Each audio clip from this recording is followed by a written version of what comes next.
Having had disability discrimination legislation for almost 30 years, are we now treating people with more equality and respect? Hello and welcome to Talking Point, the controversial podcast where we spark debate and challenge the status quo. In this episode, Breaking Boundaries, a pathway to inclusion, how innovations and insights are paving the way for an accessible tomorrow. Find us on the web at talkingpoint.site. That's Breaking Boundaries, a pathway to inclusion, how innovations and insights are paving the way for an accessible tomorrow. Our Talking Point today. A very warm welcome to Talking Point, number 4 in our series of podcasts on accessibility.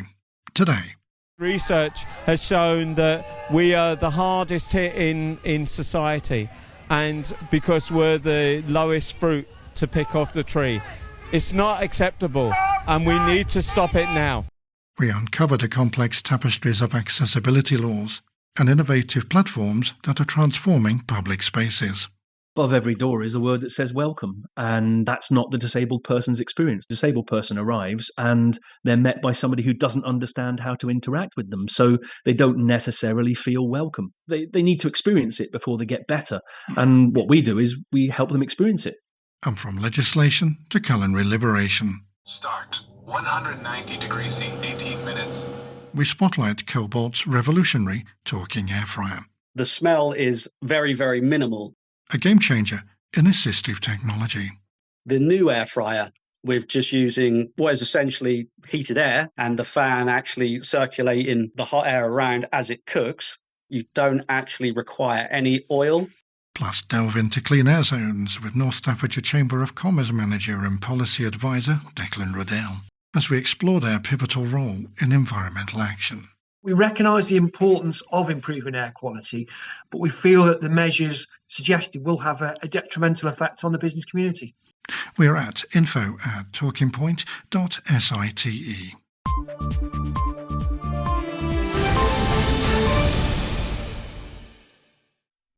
Hello and a very warm welcome to Talking Point. Philip Anderson riding solo for this episode, where I thought we'd begin by looking at one or two of the news stories that had caught my attention recently. And where better to start than with this tech story? And you should be warned, I recorded this in December of last year, 2023. So if you're wondering why November was mentioned, and we haven't even had November yet in this year, that is the reason why. Enjoy. I have been immersed in technology for a long time. I could see it coming. It's the voice of the internationally acclaimed tech giant who brought us PayPal, Tesla, and now artificial intelligence. All right, guys, today I'm going to ask ChatGPT to write me a hit R&B song. Whose net worth currently stands at $260 billion, twice that of his US tech rival, Bill Gates. Point at which someone can see a dynamically created video of themselves in real time, or me. And so there's sort of... And if you've not guessed it already, he is Elon Musk, who arrived into the UK in November of this year for the world's first summit on the future of artificial intelligence.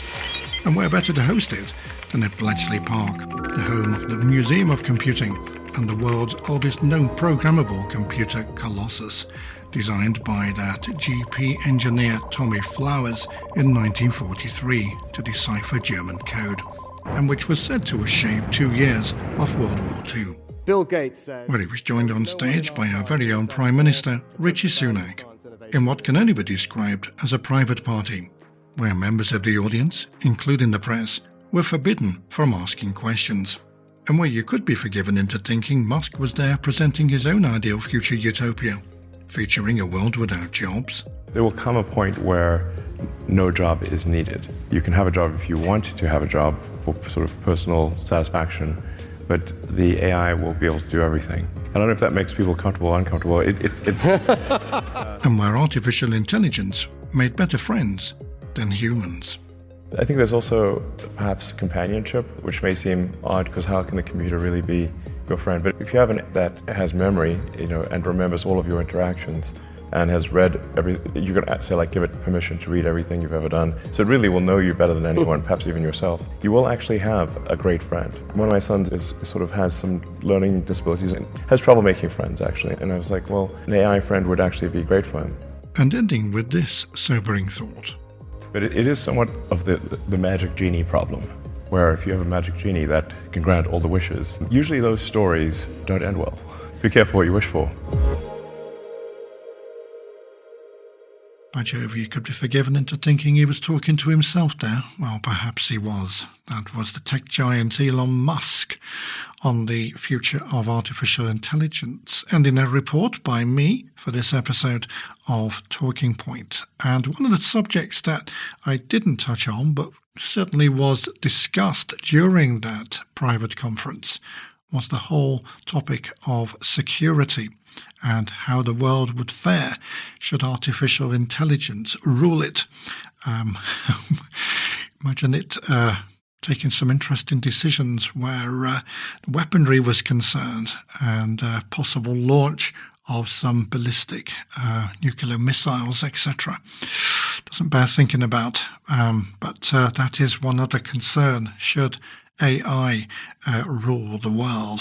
And Bletchley Park, if you've never had the pleasure of visiting it, I can certainly recommend it. My son and I went over there about 12 years ago when he was about 12, 13, went to the Museum of Computing. And what an interesting study it is, learning all about the evolution of computer technology, right from Colossus to the present day. Wow. Well worth a visit. Now, here's a voice many of you will recognise. Hi there, Martin here, with a review of the Wetherspoons app. I've used this app a handful of times and it seems to work very well. You can open up the app, it shows you the current Wetherspoons venue that you're in at the top of the app, so you can click on that. The difficulties that I notice with the app are trying to select your table number. There's two issues I encounter with this. One is you've got to know your table number in the first place to be able to select it. So I had to ask somebody. And then when I selected it, it doesn't sort of tell you it's selected. You can double tap on it. And the only way you know it's selected is because when you do double tap on it and look in the bottom right hand corner of your screen, if you use Touch and Explore, it shows you the continue button. Perhaps a solution to this would be to add a QR code system where you can just scan the table that you're sitting at and it will just add said table. Then you can click the continue button. Once I'd clicked the continue button, it displayed the menu correctly. I was able to place an order through it, pay for said items, absolutely no problem at all. Thank you very much indeed, Martin. And there's more of your favourite apps coming up in the podcast, and a selection of which can also be found and listened to on our website at talkingpoint.site. Standing in line at a London taxi rank, I waited with my guide dog. When it was my turn, the first driver hesitated upon seeing my guide dog. "I'm sorry, no pets allowed," he stated, ignoring my explanation of my sight loss. Disheartened, I stepped aside and listened as he drove off. Fortunately, the next taxi in line was different. The driver greeted me warmly, helped both me and my guide dog into the cab and said, "We're happy to have you both." All this season we've been talking about accessibility. Today it's the turn of accessible apps, those transformative apps that have had a significant impact on your life. And there's still time for you to get those in fact. You can contact us via our website at www.talkingpoint.site or by emailing info@talkingpoint.site. But first, let's introduce you to our star developer, who we're going to be hearing more from later on in the podcast. In fact, he's a former guide dog instructor and an inventor.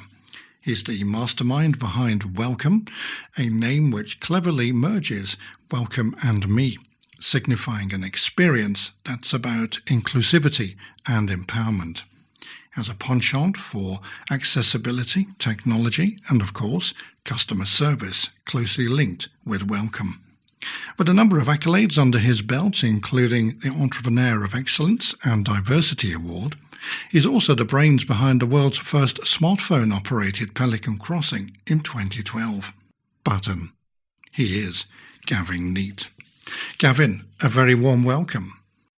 Wow, what an introduction. I'm blushing ever so slightly, but looking forward to chatting to you. It's a real pleasure to be here, Philip. Oh, you're very welcome, Gavin, and it's a pleasure to have you on. Thank you for agreeing to talk to us. I mean, you strike me as someone who is very highly motivated, and I wondered whether this motivation is something that's as strong today as it was 12 years ago when you first invented that smartphone-operated Pelican Crossing.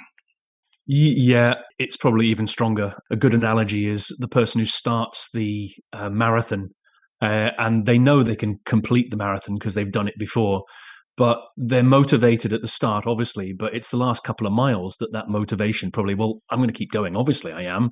I can see the finishing line, or I know the finishing line's coming up. So your motivation actually grows as you're going further through the process.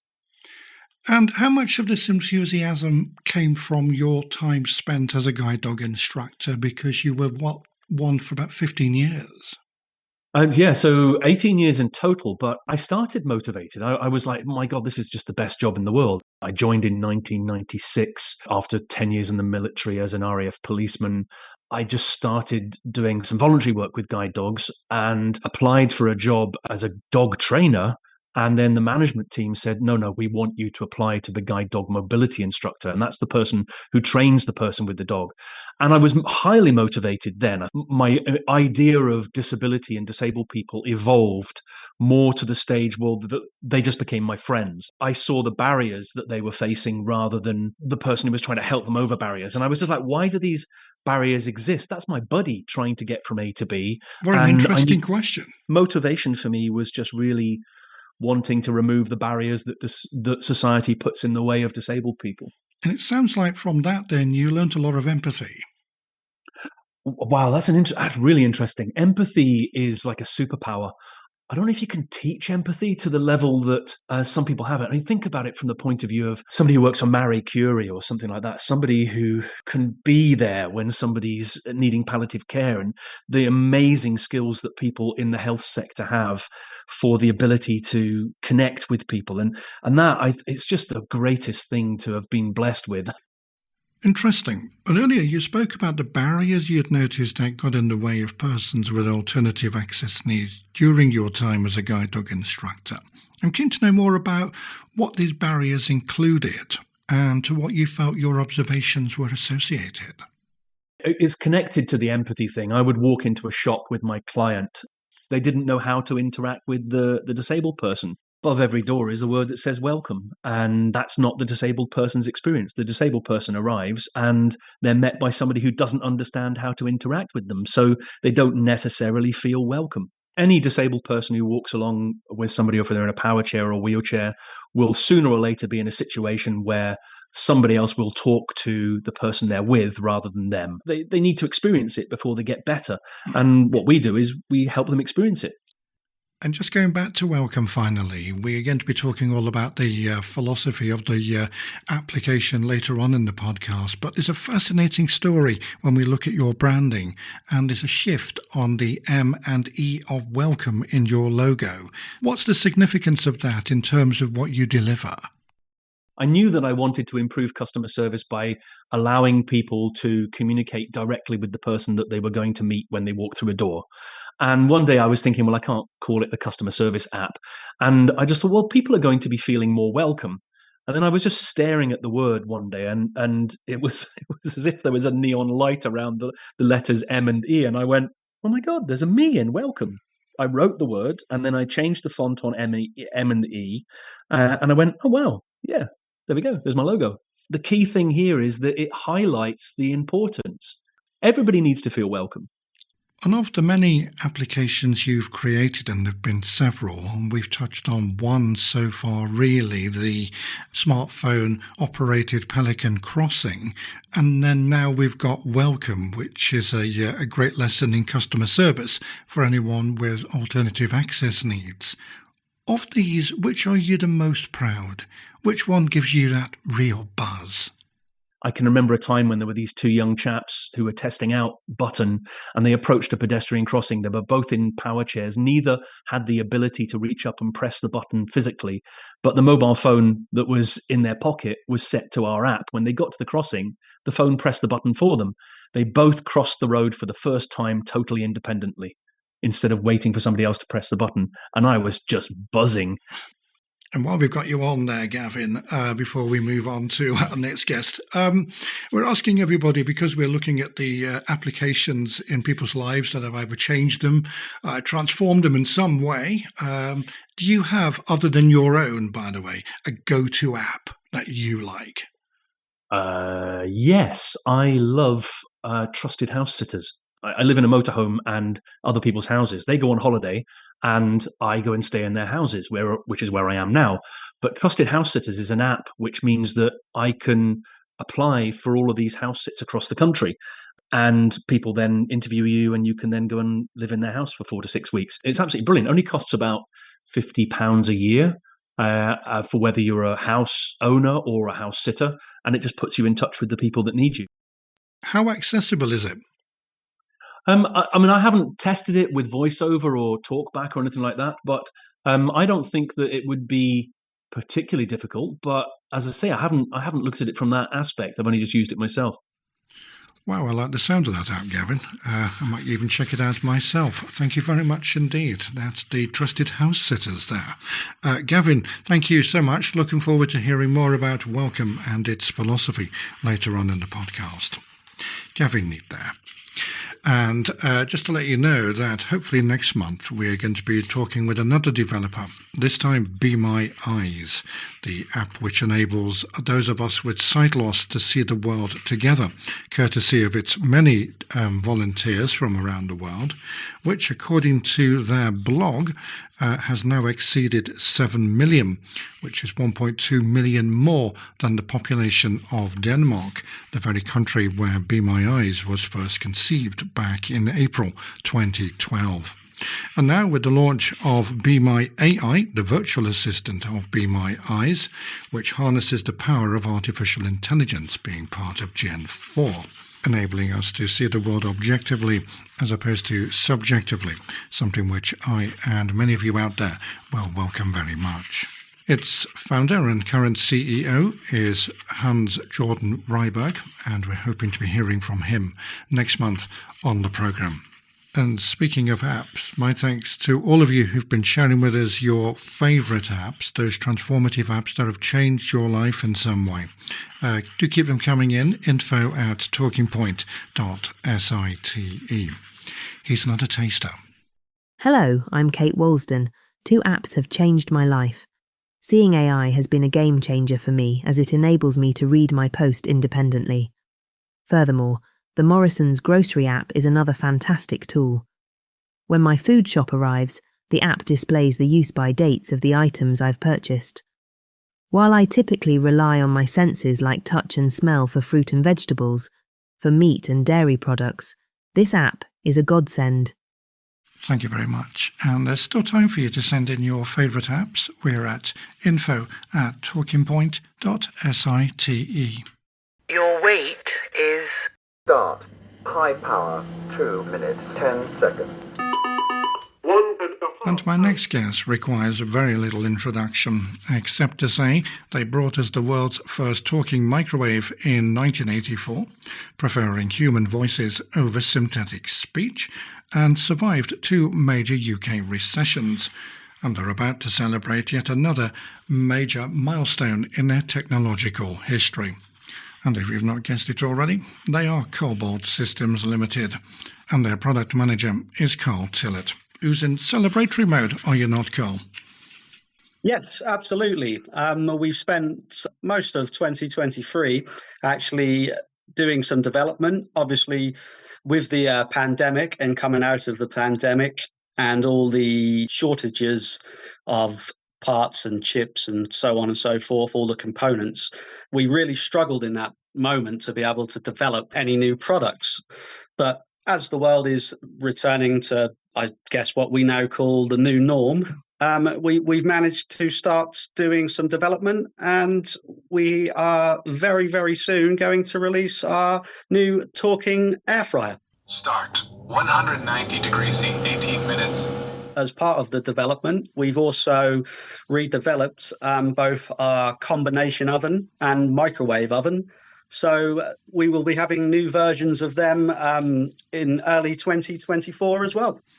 Well, congratulations on that, because many businesses took quite a hammering, did they not, during the pandemic? So it's excellent that you've bounced back with several new developments in the pipeline, and the soon-to-be-released talking air fryer, which we're going to be hearing more about during the course of the podcast. But just for now, I'm very keen to know, are you an air fryer user? I have been converted, yes.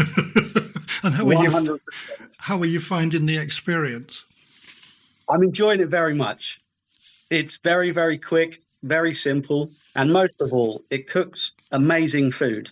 If you have some chicken breasts or chicken thighs, you can get the skin so crispy on the outside and the chicken still moist in the center. It's lovely.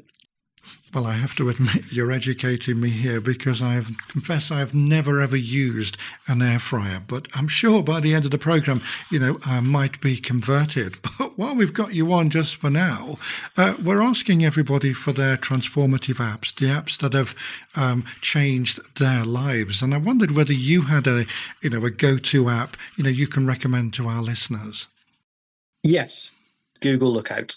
It's an all-in-one app that really helps people with sight issues. You use your camera and you can actually point it at various objects in front of you, and it will tell you what they are. It can also double up as a document reader, a currency reader, and that they just seem to keep adding new and new parts to it, month on month.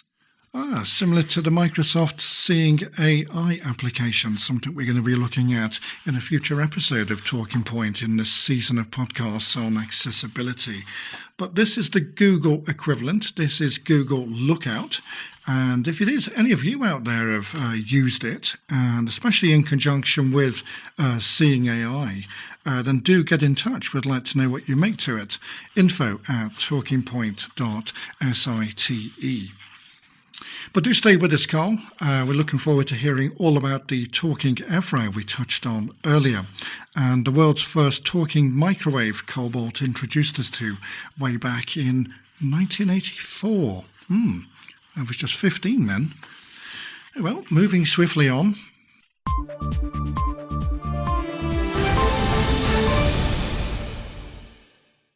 Having had disability discrimination legislation for almost 30 years, are we now treating people with more equality and respect? During a stay at a renowned Birmingham hotel, I discovered the accessible room I booked had a step to the bathroom, a barrier for my wheelchair. The staff seemed indifferent to my predicament. There's the new Disability Discrimination Act. I think it's an excellent idea. Yeah, me too.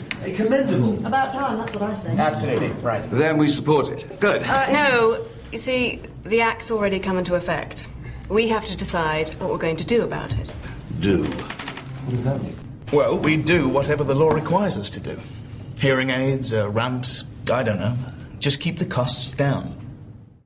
There you heard the voice of Jonathan Kerrigan of BBC Casualty fame, this time starring as a business executive in the award-winning talk series Society, in which non-disabled persons are seen as a pitted minority, and those with alternative access needs and requirements lead full and active lives, actively discussing the Disability Discrimination Act, which promised a whole raft of anti-discrimination solutions when it came into being in 1995. What were your initial reactions to the Act? Did it represent a comprehensive solution? Or, like countless others, you had your own misgivings about its effectiveness? 25 years ago, when I first went to places like London, I would get off the train and I wouldn't be able to get on a bus. The buses were totally inaccessible. If I go to London now, they've got automatic ramps and it's easy to get on. The drivers stop, the ramp opens, and it's really easy. Too often we're seen as numbers. The fact that I think that people have had enough of not having rights respected, of having services refused, and of being invisible. You constantly feel like you're being challenged or that you're not disabled enough. You kind of feel like you're constantly relying on people's goodwill. There shouldn't be all of these logistical caveats, like in one bar in Manchester, there's a glass washing machine in the actual disabled toilet. There's still a lot more to do. Yet prior to the Act, discrimination was rife. Being blind has had a big impact on my life. This is Hardy recounting his own personal experience of workplace discrimination, who lost 95% of his sight at the age of 12 to retinitis pigmentosa. There was an incident when I was at university where I applied for a job on the campus. It was a call centre job, and I did this telephone interview, and it went really well. They liked me over the phone, they liked reading my CV, and when I turned up for the face-to-face interview, there was this silence, and the first thing the interviewer said was, "If I had known you were blind, you wouldn't have come this far." Hardy says he owes all his thanks to the Disability Discrimination Act, which enabled him to challenge workplace discrimination. Yet Hardy's story is by no means unique. The best way I can sort of demonstrate what life was like before the Act. Jason Wilshire Mills is a digital artist whom at the age of 11 contracted chronic polyneuropathy, a neurological condition which affects blood cells, which for the first 5 years left him paralysed from the neck down, a condition which still hampers his mobility today. I was very ill. I was in a wheelchair and I was released from hospital on a weekend because I was in hospital for over a year. And my brother said, I'll take you to go see Jaws, because like every 12-year-old boy, I was obsessed with sharks and goriness. We got there and the manager pointed one finger at me and said, he can't come in. He's a fire hazard. This is the early 80s. It was the International Year of the Disabled, ironically, and I wasn't allowed to go into a public building. That's when I realised that actually being disabled meant that I was different. Following his period of remission, in which he studied fine art and made paintings, Jason bought himself an iPad and started using technology to make large-scale, often inflatable, sculptures and work employing augmented reality. The Green Paper says that they will medically examine. How dare they? They will medically examine, compulsorily, 225,000 disabled citizens within 5 years. People with disabilities often bear the brunt of direct or indirect discrimination. Research has shown that we are the hardest hit in society, and because we're the lowest fruit to pick off the tree, it's not acceptable, and we need to stop it now.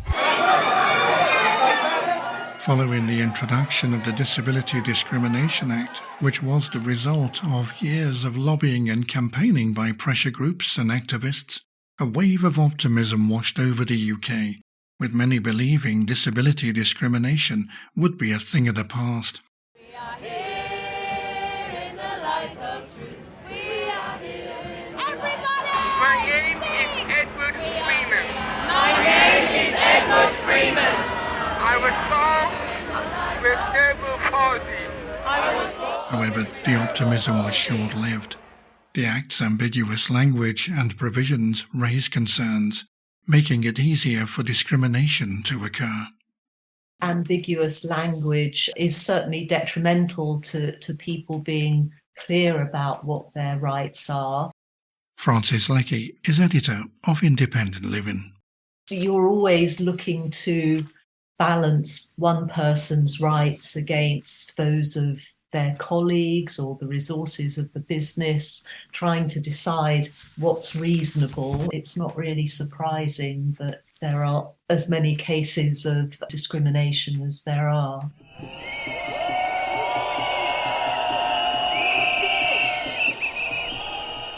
People were angry, with many taking to the streets to highlight the injustices they faced.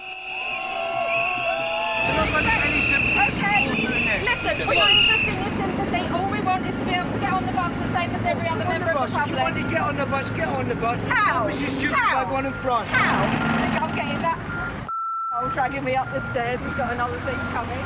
Kicking up some fuss, and we will keep on marching till you let us on the bus. Traffic in one of London's busiest shopping streets was disrupted by a protest over welfare reforms affecting disability benefits. We're here today, I think, because people with disabilities want to state the fact that they have human rights and they want those rights respected. The early 1970s saw the general employment rate for the United Kingdom rise to 12%, yet it was higher for those workers with alternative access needs, at 16%. Now, when the Conservative government came to power last year, it had a manifesto pledge to halve the disability employment gap. By 1989, that figure had risen to 20.5%, compared with 5.4% for everyone else.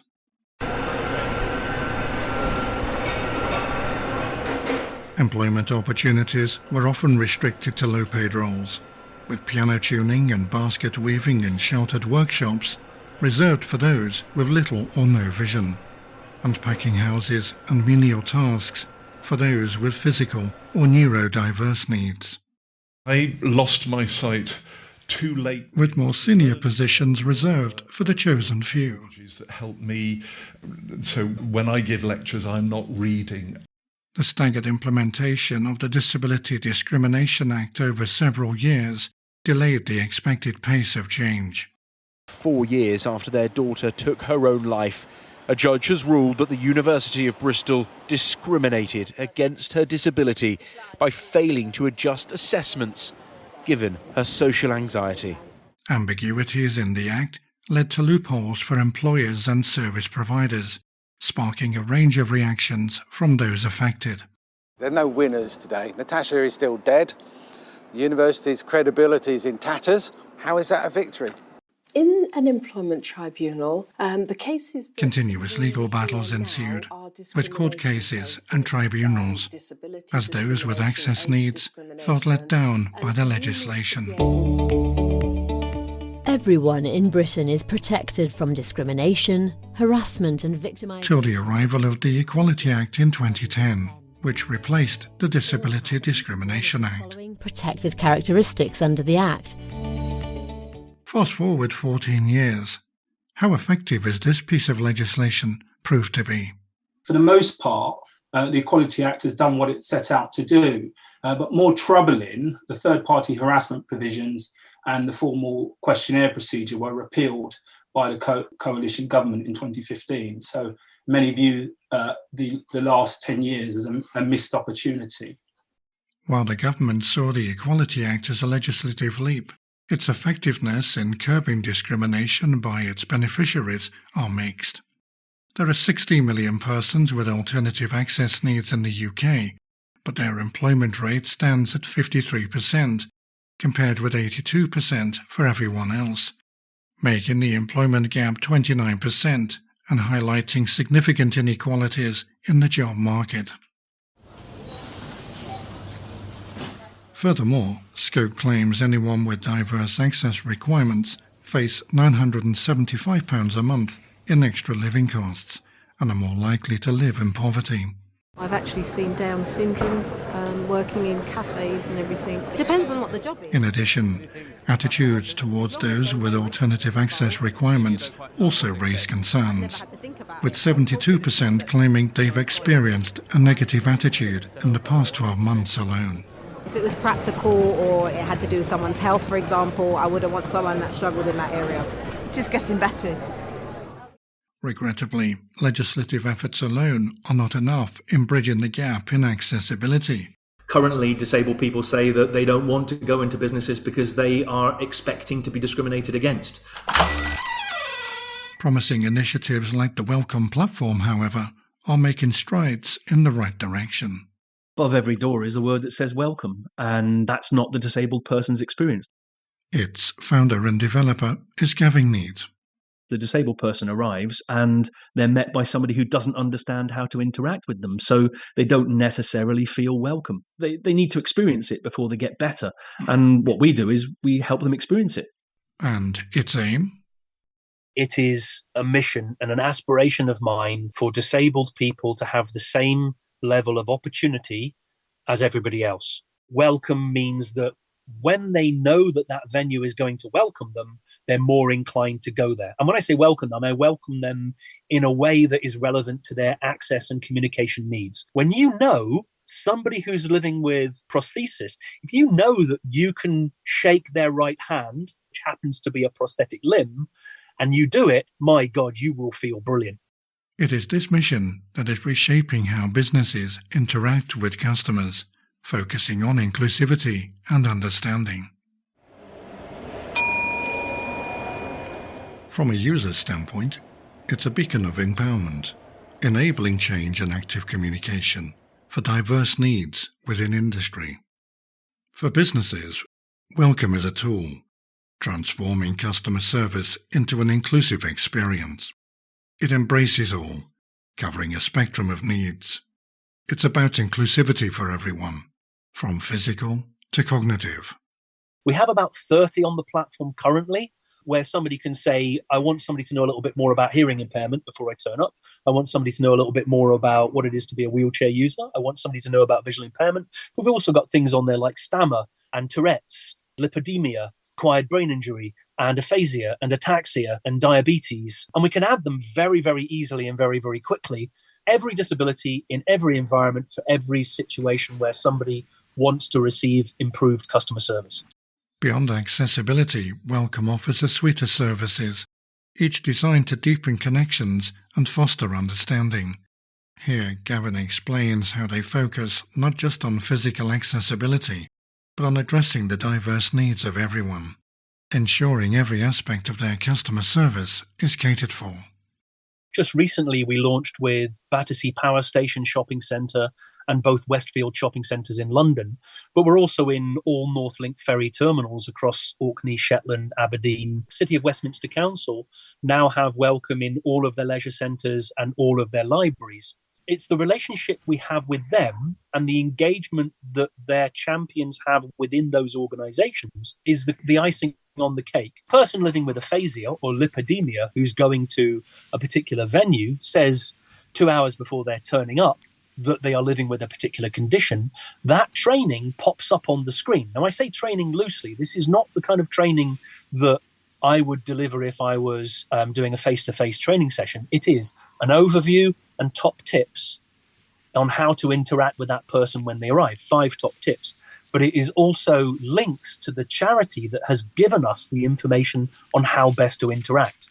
While legislation like the Disability Discrimination Act aimed to pave the way for greater accessibility, it often fell short in practical application. In contrast, however, Welcome emerges as a zealous solution, directly addressing these gaps. Where the Act provided a framework, Welcome brings tangible results, offering real-world solutions that empower individuals with diverse needs and drive inclusive practices in business. This initiative marks a significant pace in legislative intention to inclusive action. At its core, Welcome is about more than accessibility. It's a commitment to empathy and acceptance. Gavin Neat. I think all businesses qualify for Welcome if they provide customer service of any type. If a business can't offer wheelchair access or disabled parking, it doesn't mean that they shouldn't be offering service to somebody with acquired brain injury. Let's imagine for a second that somebody is living in a grade 1 listed building or works from a grade 1 listed building where it's impossible to be accessible. But that doesn't mean that you shouldn't provide accessibility or inclusion for the people that don't necessarily need physical access. We had so many businesses that wouldn't even start their journey into inclusion because they would say, I'm in a grade 1 listed building, I can't afford a ramp, therefore I'm not even going to get involved in it. Well, somebody with autism might want to use your business. Each of Welcome's current 200-plus partner businesses is not just adopting a system, they're embracing a new ethos. This journey of integration is also a commitment to community building, reshaping the way they connect and serve all customers. In witnessing the transformative effect of Welcome in various businesses paints a picture of its broad impact. Gavin's vision is actualized as businesses transform, not just in their physical environment, but in their approach to customer service, making real connections with their diverse clientele. These changes are not just about meeting legal requirements. They're about exceeding expectations, creating welcoming spaces that cater to everyone, regardless of need. You know 5 minutes before somebody walks through the door how best to interact with them because you've been prompted how to interact with them digitally. You will be able to put that into practice. And that's exactly what Welcome does. It prompts training before the person walks through the door. Welcome is not about making sure every building is totally accessible. It's about making sure that the staff in that building understand what total accessibility is and are on a journey to actually implement it. If you know how to interact with a guide dog owner when a guide dog owner turns up at your business, you're empowered to actually deliver better customer service. You know not to talk to the dog. You know to introduce yourself. You know to offer sighted guide, not take somebody's arm. You know to say that when you're walking away that you're leaving. And that empowers the staff member to give better customer service and, heaven forbid, feel better about delivering a service within their job. Despite its successes, Welcome continues to navigate its challenges, steadfast in its mission of growth and improvement. These hurdles often involve shifting social attitudes and breaking down long-standing barriers to inclusivity. The journey is not about implementing a system, it's about fostering a culture where accessibility is ingrained in every business ethos and where every individual feels valued and understood. I get a notification that somebody on my team get a notification that somebody has planned a visit. I can then see how quickly the venue accepts the visit. And that then gives me an indication of how well engaged they are. And I can then contact the venue and then interact with them to maintain that level of service with them. My responsibility here as a legacy for my time on this planet, I don't take it lightly. I know that I need to have achieved. Welcome's role in the landscape of accessibility is undeniable, described as a powerful lesson in customer service, and playing a pivotal part in forging a future where inclusion is not just a goal, but a reality.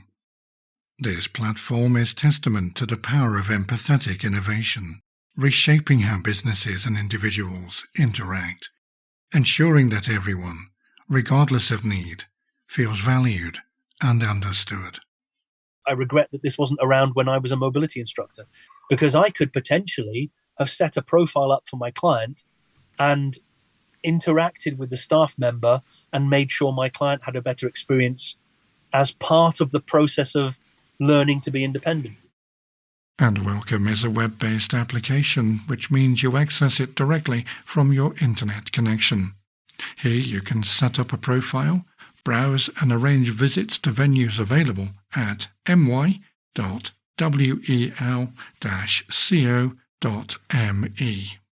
What's still to come? Start. 190 degrees C, 18 minutes. Independence in the kitchen. How one revolutionary talking gizmo is changing the face of food. The smell is very, very minimal. The new air fryer, with just using what is essentially heated air and the fan actually circulating the hot air around as it cooks, you don't actually require any oil. Carl Tillett of Cobalt Systems will be joining us to tell us more.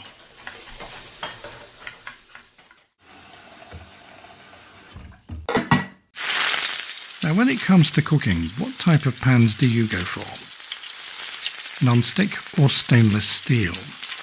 Well, do be careful of the non-stick pans, as they do contain property agents called polyfluorochemicals, better known as forever chemicals, PFAs, which can be pretty risky for our health. You can make almost endless combinations of structures that have lots of fluorine atoms connected to carbons, but the ones that are most commonly seen are the PFOA and PFOS.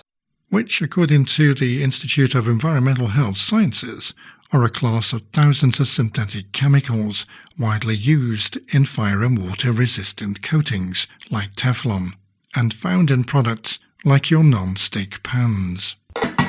They're easily transportable, so they cross between water, food, physical objects, and air.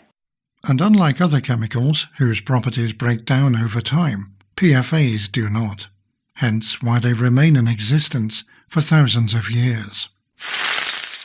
Yet, despite their numerous benefits, these chemicals pose a significant risk to health and the environment. The agency is now saying that any detectable amounts of PFOA and PFOS are unsafe to consume. When these non-stick coatings like Teflon degrade, these forever chemicals leach into food. They can also contaminate water bodies, affecting marine life. And so by consuming contaminated fish, we invariably expose ourselves to these harmful substances, thus opening ourselves up to various cancers like kidney, testicular and prostate. Plus reduced fertility, endometritis, thyroid disease, developmental issues in children, and increased cholesterol levels. And prompting even the most environmentally conscious-minded of musicians to pen their own songs about the subject. I'll be your forever chemical until the end of time. Ubiquitous, persistent. And they've even found their way into our drinking water, polluting 17 out of 18 of England's water companies. That's according to an article published by The Guardian in November of this year. With 11,853 samples testing positive, something experts say they're extremely alarmed by. The data is patchy because testing isn't uniform and the results aren't made freely available by water companies. Meanwhile, the EU's limits on these forever chemicals is 20 times stricter than in the UK. With over 10,000 of these chemicals in existence and only 2 banned under the Stockholm Convention, the need for regulatory action is clear. There's hundreds of other chemicals that can work exactly the same way that is not PFOA and not PFOS. And so while they're not specifically using those chemicals, you can still get harm from other chemicals in the same group. We're at info@talkingpoint.site. Hi, my name is Alice Pennington. Aira has truly transformed my life by allowing me to read handwritten information without relying on my sighted family members who I live with. With Aira, I can simply call in and an agent is always available to assist, eliminating the potential wait for a family member. I use Aira for various tasks, such as reading mail, handling certain computer-based tasks like signing e-cards, and identifying my skincare products. What sets Aira apart is that it empowers me to make independent decisions as the agents interpret visual information without influencing my choices. I'd also like to mention Be My Eyes, especially now that I have access to Be My AI. Be My AI has granted me the ability to obtain highly detailed descriptions of images independently, surpassing the capabilities of any other app. Moreover, you can request specific information about the photo after receiving the initial description. Thank you very much indeed, Alice. 2 excellent suggestions there, if I may say so. And talking of Be My Eyes, we're hoping to have them on the programme next time round, so stay tuned. And just to let you know, a selection of listener apps can be found on the talkingpoint.site website. Well, we've reached that point in the programme where we find out who today's Talking Point Tech Talk profile is. Start. High power, 2 minutes, 10 seconds. And it's the turn of Cobalt Systems Limited, a chief pioneer in assistive technology. We'll be showcasing their latest innovation, their talking air fryer, designed to transform all those cooking experiences, while shining a light on the legacy of their talking microwave, a symbol of their long-standing commitment to accessibility. Start. 190 degrees C, 18 minutes. In terms of air frying, it's become increasingly popular over the last 5 or 6 years. Carl Tillett is Cobalt Systems product manager. There's about 53% of households in the UK that actually have an air fryer. The Cobalt Talking Air Fryer distinguishes itself with its user-centric design, featuring advanced technology to reduce cooking odors and eliminate the need for oil. This appliance is not just about functionality, but about creating an accessible kitchen environment for all. The smell is very, very minimal. The new air fryer, with just using what is essentially heated air and the fan actually circulating the hot air around as it cooks, You don't actually require any oil. And even the little things you do, if you want to roast vegetables or so on and so forth, they require minimal sprays or just a drop of oil. This latest innovation from Cobalt Systems introduces a revolutionary 3-tray system, a feature which underscores the company's innovative spirit. This system allows users to cook multiple dishes simultaneously, simplifying meal preparation, and is a prime example of how they listen to and incorporate the needs of their users into their design. The air fryer itself has a 4-litre capacity and it's circular. The bottom level, you could have bacon. The next level up, your onion rings. And then the next level up, you could have some chips. So not all timings are exactly the same. If you want to do bacon for 14 minutes, but the chips only take 12 or the onion rings take 8, you would then add your layers in as the time decreased. Obviously, there will be some heat in there and you would actually have to use oven gloves to put the tray in, but there'd be no reason as to why you wouldn't be able to do that. This commitment to user input has led to the development of an appliance which is both practical and highly valuable in kitchens around the world. We always listen to customer feedback.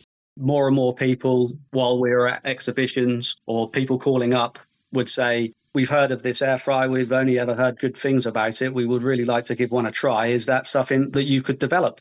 Fortunately, we finally had enough time and components to be able to do this. Safety is paramount. From its intuitive controls to built-in protective mechanisms, the air fryer is designed to provide a secure cooking experience, giving users peace of mind while exploring their culinary creativity. We actually designed it from the ground up. So instead of being push buttons, they are actually touch sensitive. They've got raised rings around the buttons. You've got increased temperature, decreased temperature, a preset button, because there are actually 5 preset cooking options that you can use if you don't want to use it manually. And there's a power button. And instead of pushing, you just touch the button and it will increase or decrease the temperature. It will tell you when the power is turned on. To actually turn the unit off, you would just cover the power button for 3 seconds and it will turn the power off. So it's a very, very easy way of navigating and controlling the device. Are you ready to cook tea? Go on then, set it off. Continue. Goodbye. Also integral to their product portfolio is Cobalt's legacy talking microwave. Pop it back on. Close. Pause. Continue. Button at the top, it'll tell you how many minutes is left. Right, that one tells us how many minutes is left, how long is left. 30 seconds remaining. Right, pop it back on. Yet this appliance is more than just a functional kitchen tool. It stands as a beacon to the company's long-standing dedication to enhancing independence and accessibility in the kitchen. It all started with the foundation of the company, Cobalt Systems. There's still current owners, Dick and Val Carey. Dick was a former RAF pilot, found his way to Hong Kong, very keen in electronics, both of them. He met various people and they asked the question about talking products. And that is where Cobalt Systems began. Now in its 40th year, the microwave has evolved to meet the ever-changing needs of its users, simplifying its place as a crucial component in Cobalt's assistive technology range. Its development reflects a deep understanding of the challenges faced by those with sight loss, offering a practical solution that promotes culinary independence. It was all to do with literage. There's nothing more frustrating than when you can't get a full-size bowl in your microwave. You need at least a 25-litre microwave to be able to actually get your general kitchen bowls actually into your microwave. The Cobalt Talking Microwave is designed with the end user in mind, ensuring every feature enhances the cooking experience for individuals with sight loss. It's always about the feedback and putting the buttons in the right place for the actual layout of the machine, especially with people who have lost their sight more recently, whereas opposed to were born without sight. It's just trying to get the balance correct. Its intuitive interface, user-friendly controls, and clear audio feedback are hallmarks of Cobalt's commitment to creating accessible and empowering appliances. These features combine to make the microwave not just easy to use, but a reliable aid in the kitchen, facilitating independence and confidence for all users. To have your own independence, to be able to do the things for yourself is one of the most fulfilling things. Having the frustration that you have to have other people to help you do just general things will always be frustrating. So to have that opportunity to be able to have the freedom to still be able to bake cakes, make your own meals, make your family meals, that in itself is why we do what we do. It's very, very easy to get started. You can get started straight out of the box. We also have audio CD instructions as well. So for any issues, you can always revert back to the audio CD. Hello. Your weight is 30. In the realm of assistive technology, the power of human connection cannot be understated. Cobalt embraces this by opting for human voices rather than synthetic speech in all their products. 1.5 ounces. Originally, it didn't sound appealing to people. It just sounded a bit robotic. So a human voice gave it more of a personal feel. The majority of our products were always recorded and edited by us and the voice of John Childs. Because John was so well known within the community, and he has a very unique voice that people respond to, he was always the natural choice to be the voice of the products. This choice goes beyond technical functionality. It's about fostering a sense of familiarity and comfort. Their preference for human voices also bridges the gap between technology and user, creating a bond that enhances the cooking experience, turning a product into both a tool and a personal companion in the domestic environment. This approach to building engagement and connection is testament to Cobalt's deep commitment to their users' overall experience. I would say that synthetic voice has improved. The world is more in tune with a lot of the talking devices, such as Alexa. Still, our research shows that people still prefer the human voice for the most part. But with the advent of AI, things are changing, and it's going to be a lot easier moving forwards to adapt any voice into a talking product. And doubtless the reason why it is they've survived 2 world recessions in all the 40 years of their trading history. As a business, we care about our customers. There's been so much change, and it's no different for us. Although we've had a lot of increases in price, we've tried to take them on the chin as best we can, because we understand that, our customers are also struggling. So we need to be there for them and provide the best customer service we can and the best price that we can. And more information on the Cobalt Talking Air Fryer and its legacy talking microwave can be found on cobalt.co.uk.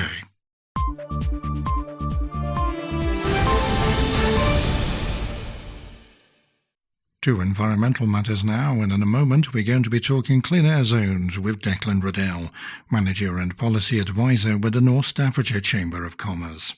What are they and what are the cost implications? But first, from the screens we tap to the cars we drive, technology is reshaping our world.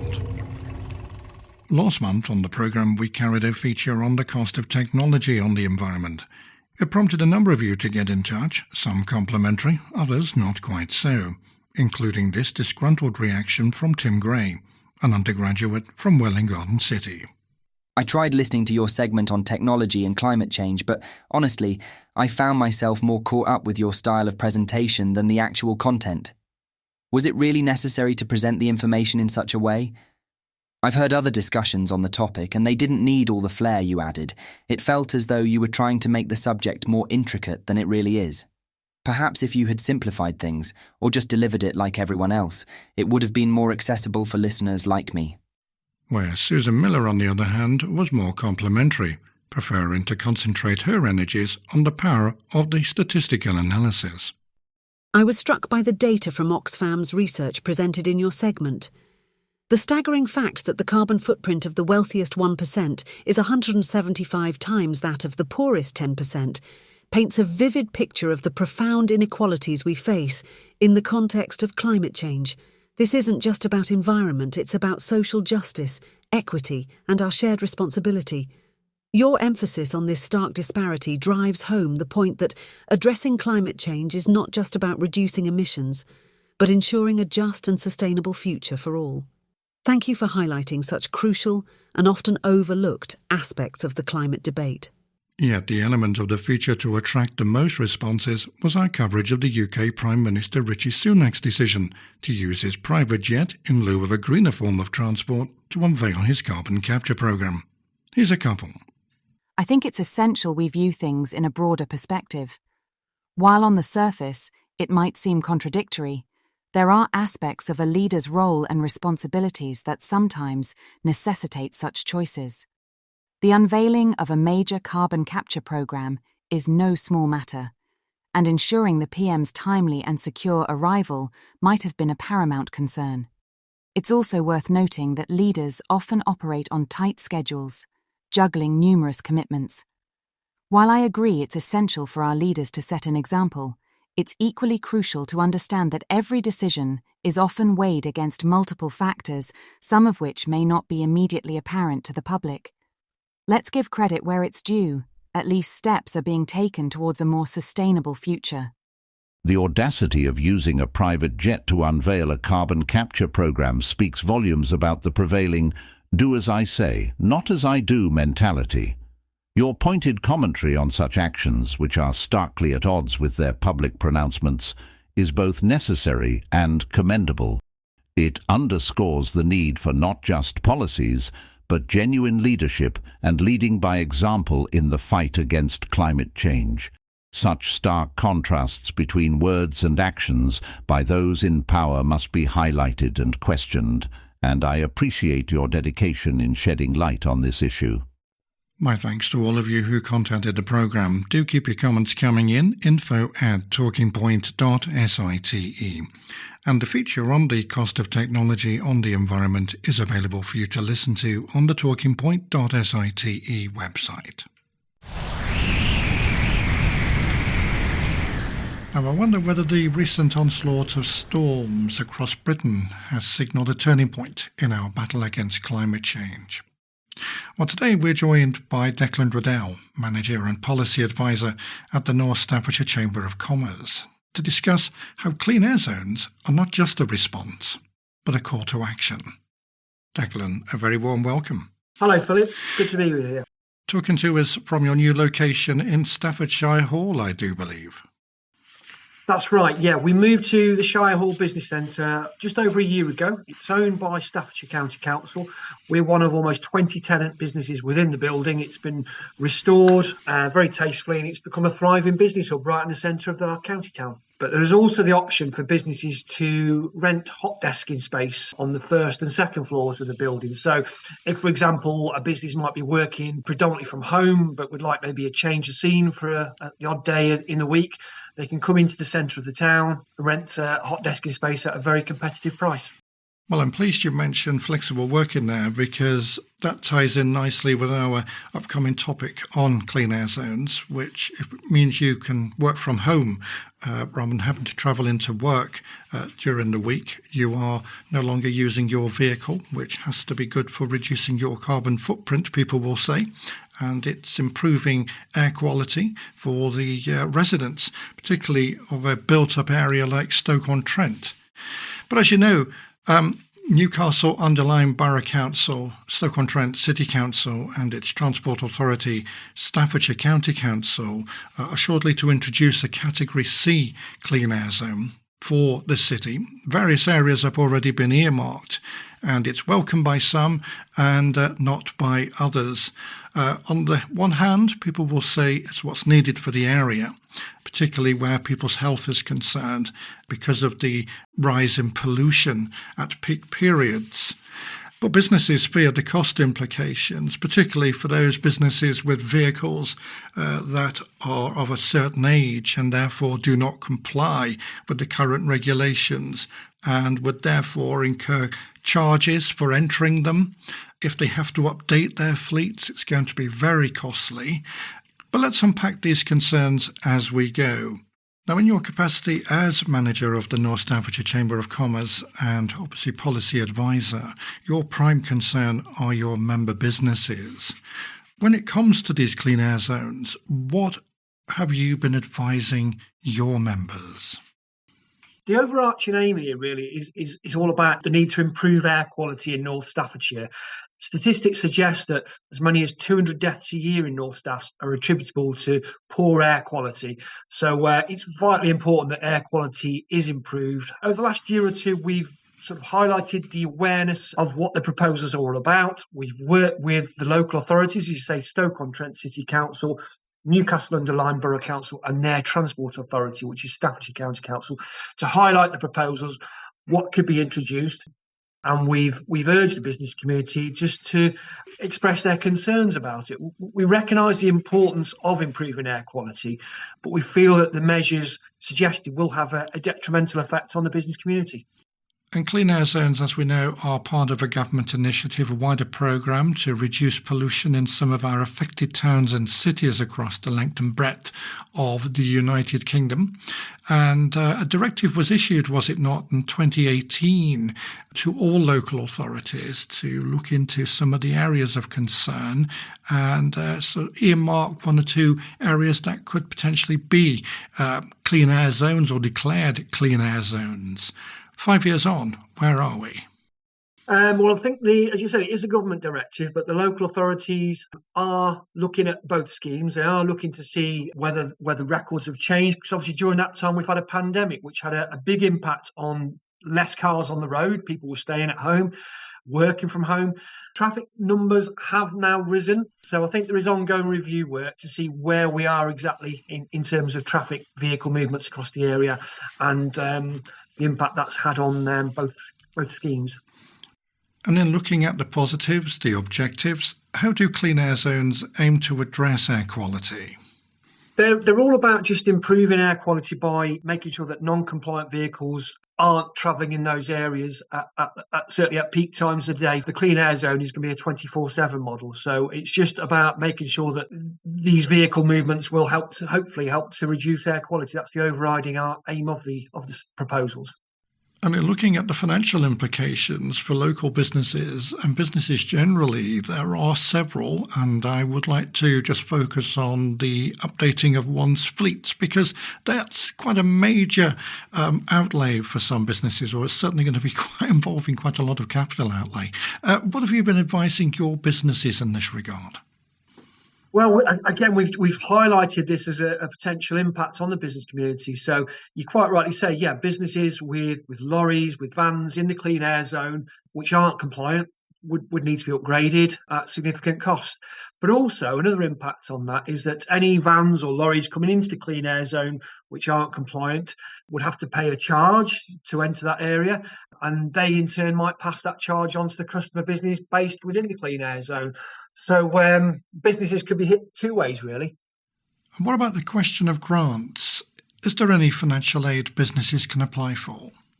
There may be some grant funding to support measures such as upgrading vehicle fleets, vans and lorries, but it's still to be confirmed, and it would be a sort of a proportionately small amount relative to the amount of expenditure that would be needed. And how have businesses responded?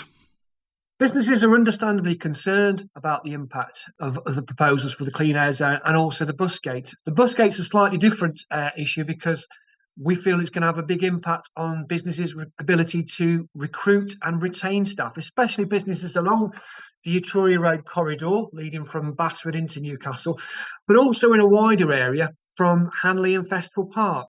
So lots to consider, especially where businesses and local authorities are concerned. But in terms of opportunities, there must be one or two. What do you see has been the advantages for businesses here? Opportunities, well, we would hope to see that maybe there's an opportunity to improve public transport. If there's an opportunity for businesses to apply for support to install electric vehicle charging points on their premises, and that's particularly useful for staff who maybe live in flats or don't have off-road parking at home. They can perhaps look at purchasing an electric vehicle and then charge their cars whilst they're in the workplace during the daytime. So improved public transport would be a key thing for us. If you could have a very regular bus service along the route, It might mean that people are more inclined to leave their cars at home and take the bus to and from work. So that would be a good opportunity. So there are pluses and minuses on both sides of the argument here, and from what I can tell, much still needs to be done before the full effects of clean air zones can be really felt across the city and across the country at large. In looking at this then, do you see clean air zones as being the ultimate answer, the panacea? Or do you think there are better ways of managing air quality? I think clean air zones are all about linked to the objective of trying to improve air quality, and we fully support that. There's no doubt this is the most important priority for the area in terms of improving air quality for our residents. We do feel that there is an implication here that the problem could just be pushed elsewhere. Certainly the bus gate, non-compliant vehicles might be more likely to find rat runs, move to adjacent routes, and we just feel that the pollution problem is going to be pushed north or south and won't really solve the problem. It has to be part of a wider discussion to look at other opportunities of getting people to and from work. We're all guilty of using our cars, and if you were to ask most people why do they use their car to get to and from work every day, it's probably convenience. And then there's the other argument, of course. People may say, well, why should I upgrade to an electric vehicle? Yes, I understand that. My combustion engine is, reliant on fossil fuel. But then isn't electricity? It's 75% in this country. Electricity depends on fossil fuel. So it seems a little bit counterproductive. Yeah, but I think technology is evolving all the time. It is going to be a cleaner form of transport compared to internal combustion engines. I know the government recently announced that we're going to push back the deadline by which there'd be an end on the sale of all new internal combustion engine cars. That's been pushed back by 5 years to 2035. So we'll wait and see. I think more needs to be done to improve travel to work options, getting more of us out of our cars, using public transport, cycling, walking, or even car sharing is a more practical option where people can share the journey to work with colleagues, and that's going to save money and it's less cars on the road. Which brings us nicely on to some of the more greener initiatives of getting people into work without using their vehicles, in a drive, as you say, to use public transport, with schemes like Green Week being one of them. Yeah, that's right. So throughout the year, there's various campaigns that take place to promote public transport. So Green Week is one. And for quite a lot of people who live a distance from the workplace, cycling and walking isn't really an option. And if people have got to get two buses, again, that might not be considered an option. But car sharing, we feel, is a pragmatic option of getting people to share. It spreads the cost, especially with the cost of petrol rising again. So it's just a good way of getting cars off the road, getting people to and from work.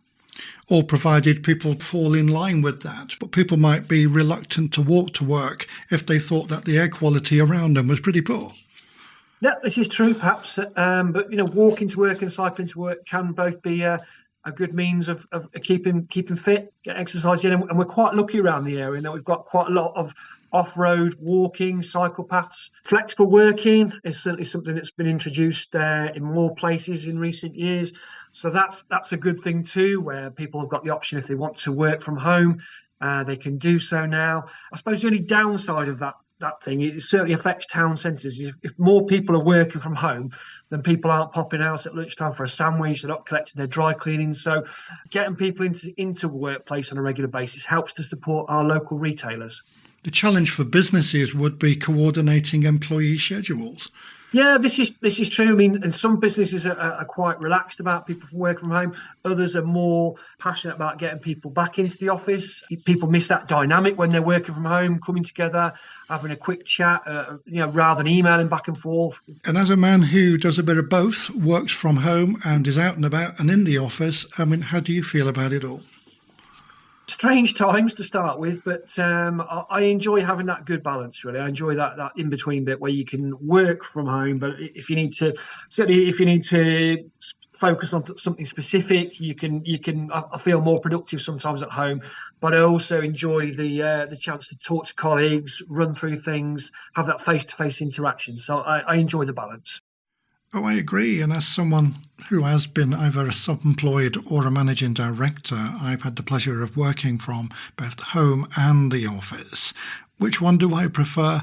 Well, I think both have their advantages and disadvantages. Working from home certainly comes with one or two interesting challenges, that's for certain. you've got to be disciplined, self-disciplined when it comes to executing your daily tasks and not to easily be distracted. So I've always mainly had an office, a study, and that's helped to keep work and home separate. But very interesting discussion. Thank you very much. I'm sure it's raised lots of questions in the minds of our listeners, and I'm looking forward to looking into my inbox over the coming days to see what people have to say regarding clean air zones. We are at info@talkingpoint.site. But in the meantime, Declan, thank you very much. No problem. Thanks, Philip. Thanks for your time. That's Declan Riddell there, Manager and Policy Advisor over at the North Staffordshire Chamber of Commerce. Bringing things for this episode to a close here on Talking Point. My thanks to all my guests, Carl Tillett, Product Manager over at Cobalt Systems, our star developer, Gavin Neat of Welcome, well worth checking out, by the way, my.wel-co.me.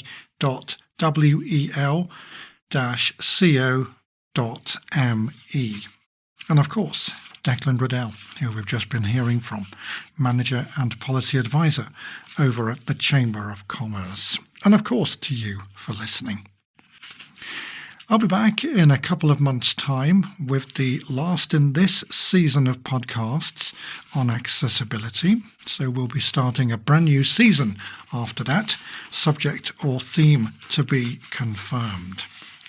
Don't forget, do keep your suggestions coming in for any future talking points. We are at info@talkingpoint.site.